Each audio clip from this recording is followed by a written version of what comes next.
আমি professor doctor Randeep Bandyopadhyay. আজ 24শে August, রোববার, সানডে। এই মুহূর্তে আমি বাঁকুড়ার অন্যতম প্রাইভেট হসপিটাল জীবন সুরক্ষা হসপিটালে আছি। আমি আজকে যে জন্য আপনাদের সামনে এসেছি সেটা হলো হাঁটু রিপ্লেসমেন্টের ব্যাপারে, টোটাল নি রিপ্লেসমেন্ট। এই হাঁটু রিপ্লেসমেন্ট নিয়ে কিন্তু মানুষের মনে বিভিন্ন ভয় আছে, যে প্রত্যেকেই কারোর না কারোর কাছে শোনেন হয়তো যে রেজাল্ট ভালো নয়, তার এই হয়নি, সে ওইভাবে হাঁটতে পারছে না। আমি বলি এটা কিন্তু মোটামুটি অমূলক, এটা ঠিক নয়। হাঁটু রিপ্লেসমেন্টের রেজাল্ট কিন্তু এখন ভীষণ ভালো। প্রশ্ন হচ্ছে যে কাদের লাগে, এটা একটা খুব শক্ত প্রশ্ন।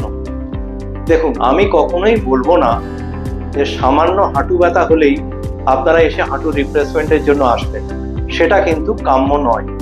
হাঁটু যদি ব্যথা হয়, আপনার যদি 60-এর ওপর বয়স হয়, 55-60, প্রথমে নিশ্চয়ই আপনি ডাক্তারদের কাছে যাবেন, অর্থোপেডিক সার্জনদের কাছে যাবেন। লাইফস্টাইল মডিফিকেশন একটা ভীষণ ব্যাপার। মাটিতে না বসা, চেয়ারে বসা, চেয়ার টেবিলে বসে খাওয়া দাওয়া করা, কমোড ফ্যান ইউজ করা, ওজন ক্যারি না করা, এইগুলো কিন্তু অনেকাংশেই ব্যথা কমিয়ে দেয়। কাজেই এটাও নয় যে হাঁটুর অ্যাডভার্টাইজমেন্ট কিছু না, কেয়ার না। আমি বলবো না যে সামান্য ব্যথাতে বা কোনো সামান্য অসুবিধাতে আপনারা চলে আসবেন। লাগে কাদের? একটা বয়স আছে, মোটামুটি ধরুন 55-এর উপর থেকে 70, রেজাল্ট কিন্তু এদের সবচেয়ে ভালো হয়। কিন্তু কখন লাগে?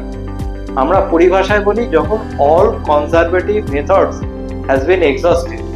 সমস্ত কনজারভেটিভ মেথড, ধরুন সাধারণ ওষুধপত্র, একটু হাঁটুর বেল্ট, ফিজিওথেরাপি, লাইফস্টাইল মডিফিকেশন, এইগুলো যখন কাজ হচ্ছে না, পারসিস্টেন্ট পেন, আর ব্যথা কমানোর ওষুধ তো বেশি খাওয়া ভালো নয়, তার গ্যাস্ট্রাইটিস হয়, তার কিডনি নষ্ট হয়, সেক্ষেত্রে কিন্তু এই নি রিপ্লেসমেন্ট ভীষণভাবে দরকার হয়ে পড়ে।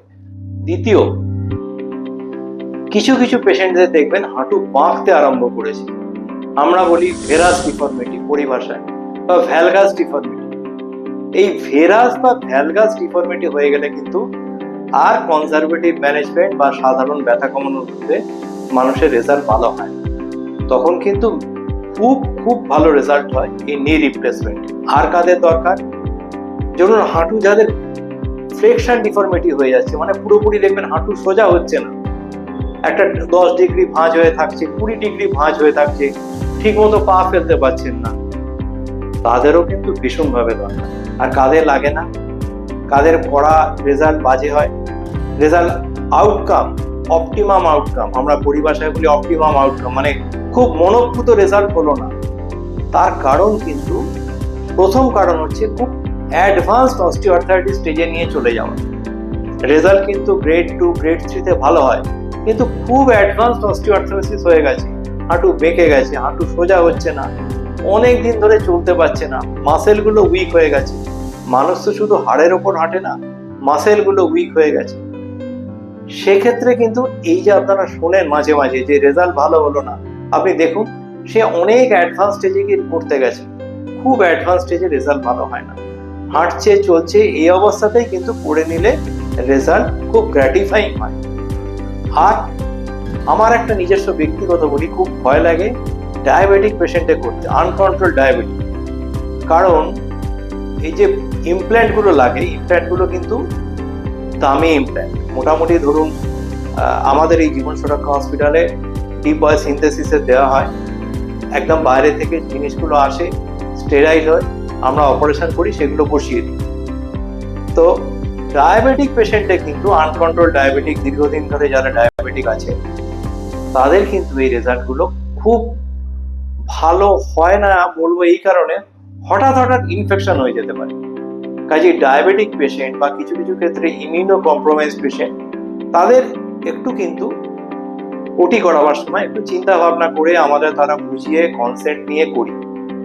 বা ইমিউনো কম্প্রোমাইজ পেশেন্ট যারা বিভিন্ন ধরুন ক্যান্সারের ওষুধপত্র খাচ্ছেন, খাচ্ছেন সেইগুলো, বা অন্য ওষুধ খাচ্ছেন, সে তাদের একটু মুশকিল। কিন্তু মানুষ যেটা ভয় পায় যে আমার হার্টের একটা স্টেন্ট বসানো আছে, হার্টে একটা পেসমেকার বসানো আছে, হার্টের ভালভ রিপ্লেস আছে, তাদের কিন্তু এইগুলো কিন্তু কোনো অন্তরায় নয়। বা লাংসের প্রবলেম আছে, স্মোকারদের আমি করতে বলবোই না, আমি বলি যে স্মোকার করবেন না। স্মোকারদের কিন্তু সব কমপ্লিকেশন। তাহলে ডায়াবেটিক স্মোকার ইমিউনো কম্প্রোমাইজ করবেন না হয়তো, কিন্তু কন্ট্রোল ডায়াবেটিক করতে পারেন। এরপর আসি আমাদের এই জীবন সুরক্ষা হাসপাতালের কথা। আমাদের এই জীবন সুরক্ষায় এই মুহূর্তে কিন্তু আমরা নি রিপ্লেসমেন্ট প্রচুর সংখ্যায় হচ্ছে, এবং খুব বেশি বলবো না, রেজাল্ট কিন্তু সবারই ভালো, ওই খুব অ্যাডভান্স স্টেজ ছাড়া।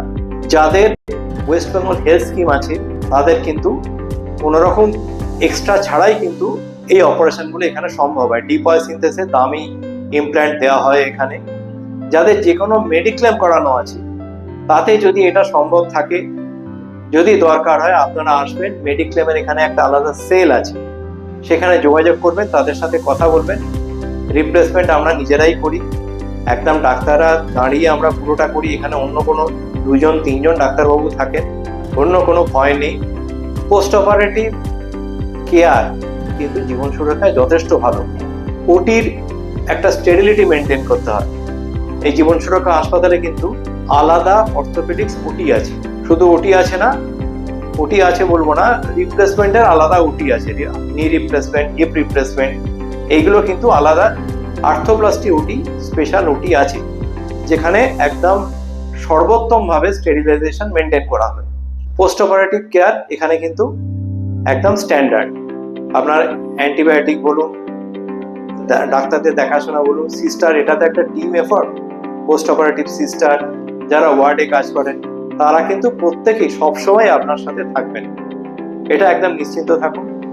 সেলাই কাটা অবধি আমাদের কিন্তু ওই যে খুব ডায়াবেটিক পেশেন্টে আমি যেমন করতে ভয় পাই, খুব ডায়াবেটিক পেশেন্টে আমি ব্যক্তিগতভাবে করি না, আনকন্ট্রোল ডায়াবেটিক, কিন্তু বাকি কিন্তু আমি অন্ততপক্ষে কোনো ইনফেকশন দেখিনি, যেটা সবচেয়ে আমাদের বেশি হয়। কারণ হাঁটুটা একটা সুপারফিশিয়াল জয়েন্ট।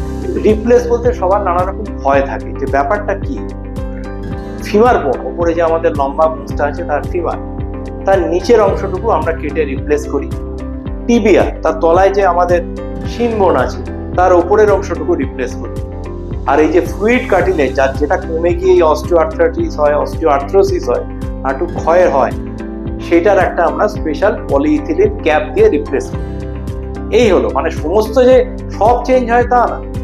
পেশেন্ট কিন্তু যেটা আসল সুবিধা হয়, এই যে ভেরাস বা ভ্যালগাস ডিফর্মিটি বলছিলাম, হাঁটু বেঁকে যাচ্ছে, বাঁ দিকে ভেতর দিকে বেঁকে যাচ্ছে, বাইরের দিকে বেঁকে যাচ্ছে, পুরোপুরি কিওর হয়ে যায়।